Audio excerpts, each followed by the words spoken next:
अस्सलामुअलैकुम रहमतुल्लाहि बरकातुहू। मैं हाजी सालिम कुरैशी। इस वीडियो बनाने का मकसद ये है कि मैं आज आप लोगों से कहना चाहता हूँ कि ऑल इंडिया मजलिस इत्तेहादुल मुस्लिमीन का मैं मुंबई का जनरल सेक्रेटरी था और आज मैंने अपने पद से इस्तीफ़ा दे दिया हूँ। मेरा इस्तीफ़ा मैंने हमारे मुंबई अध्यक्ष को मेल कर दिया हूँ। अभी रात के 12:15 बज रहे हैं और मैंने अपना इस्तीफ़ा उनको भेज चुका हूँ। इस्तीफ़ा देने की वजह है कि नॉर्थ सेंट्रल डिस्ट्रिक्ट में मुंबई में एक कैंडिडेट दिया गया है जो ना तो पार्टी से जुड़ा हुआ था, ना उसने पार्टी का काम किया, ना उसने कोई कैडर तैयार किया। एक पैराशूट की तरह उसको कैंडिडेट बना के पार्टी ने भेज दिया। अगर पार्टी को भेजना था तो मशवरा करते। हम लोग यहाँ पे ज़मीन से जुड़े हुए लोग हैं और लोगों के बीच में रहने वाले लोग हैं। हम लोगों की क्या मंशा है हम जानते हैं। जब से पार्टी ने तय किया था कि मजलिस नॉर्थ सेंट्रल डिस्ट्रिक्ट से उम्मीदवार उतारेगी, तब से मुझसे लोग मिलना शुरू हो गए, कॉल आना शुरू हो गए, मैसेजेस आना शुरू हो गए और लोगों ने मना किया कि सालिम भाई अगर पार्टी आपकी कैंडिडेट उतारती है तो हम लोग आपका काम नहीं करेंगे।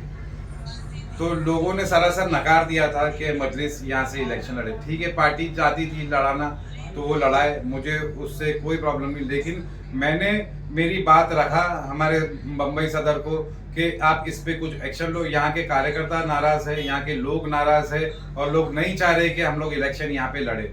लेकिन फिर भी क्या जिद थी, क्या आना थी, क्या डील थी, मुझे नहीं पता उसके बारे में और ना मैं कुछ बोलना चाहता हूँ उसके बारे में। बस मुझसे कई लोगों ने आके मिले और उन्होंने ये बात बोले सालिम भाई ऐसे ऐसे लोग थे जो 2019 में बड़ी बड़ी ऑफर ठुकरा के जिन्होंने एमआईएम का काम किया था और उन्होंने मुझे ये कहा कि हाजी साहब अगर मजलिस लड़ेगी तो हम मजलिस को वोट नहीं देंगे और ना किसी को देने देंगे। ठीक है, अगर फिर भी मजलिस अगर सोचती है कि असदुद्दीन ओवैसी साहब यहाँ पे आएंगे और यहाँ पे भाषण करेंगे और वोट दिला देंगे तो वो ठीक है, वो दिला दे। लेकिन मैं इस डील का हिस्सा नहीं बन सकता हूँ।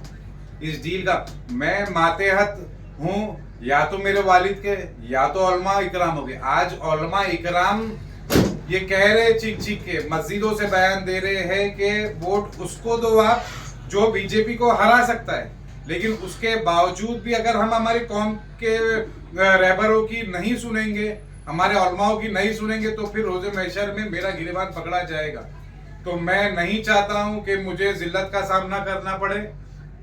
और जो आम लोग मेरी पार्टी से हटके मेरे को पार्टी में के लोगों ने, कार्यकर्ताओं ने बहुत मोहब्बत दी, बहुत साथ दिया, मैं उन लोगों का शुक्रिया अदा करता हूं मेरा साथ देने के लिए। और मुझे आपसे कोई नाराजगी नहीं। अगर कोई मुझे बुरा बोलना भी चाहता है तो बोल दीजिए, आपका हक बनता है, आप उस पार्टी में मौजूद हो। मैं आपसे नाराज नहीं हूँ।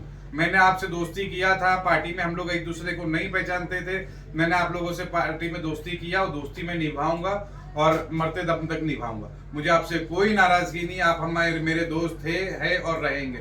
लेकिन मैं आम लोगों से कहना चाहता हूं जो आम मुंबईकर है, जो आम नॉर्थ सेंट्रल डिस्ट्रिक्ट के वोटर्स है कि आप लोग समझदार है।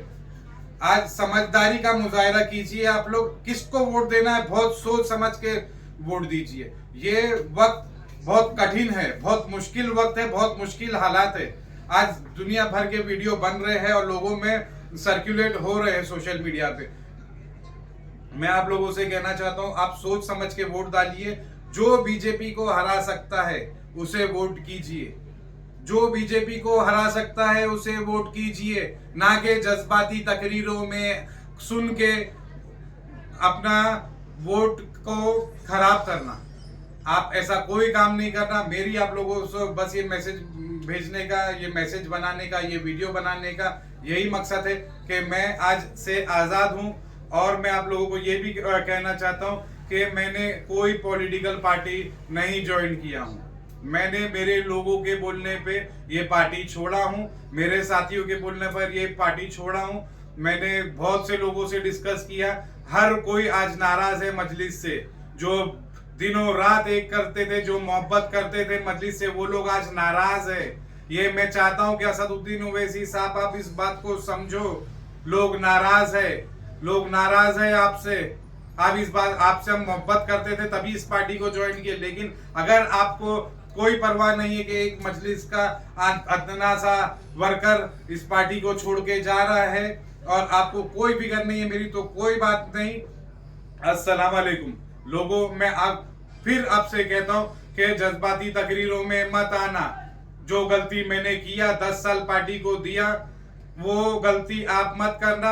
आपका वोट सोच समझ के देना, आपका वोट सोच समझ के देना। मैं फिर दोहरा रहा हूं, आपका वोट सोच समझ के देना। जो बीजेपी को हरा सकता है वो उसको वोट देना। उसके बाद अल्लाह की मर्जी, अल्लाह जिसको जिताना चाहे अल्लाह जिताएगा, अल्लाह जिसको हराना चाहे उसको हराएगा। लेकिन आपके दिल को सुकून रहेगा कि मैंने मेरे उलमाओं की बातों को सुना और उलमाओं की बातों को मैंने अमल किया, और मैंने वोट वहां किया जहां पे हमारे उलमाओं ने, हमारे बड़ों ने, हमारे मोहल्ले के जिम्मेदारों ने कहा। तो मैं आपसे हाथ जोड़ के गुजारिश करता हूं फिर एक बार, आपका वोट जो है सोच समझ के दीजिए। अस्सलाम वालेकुम।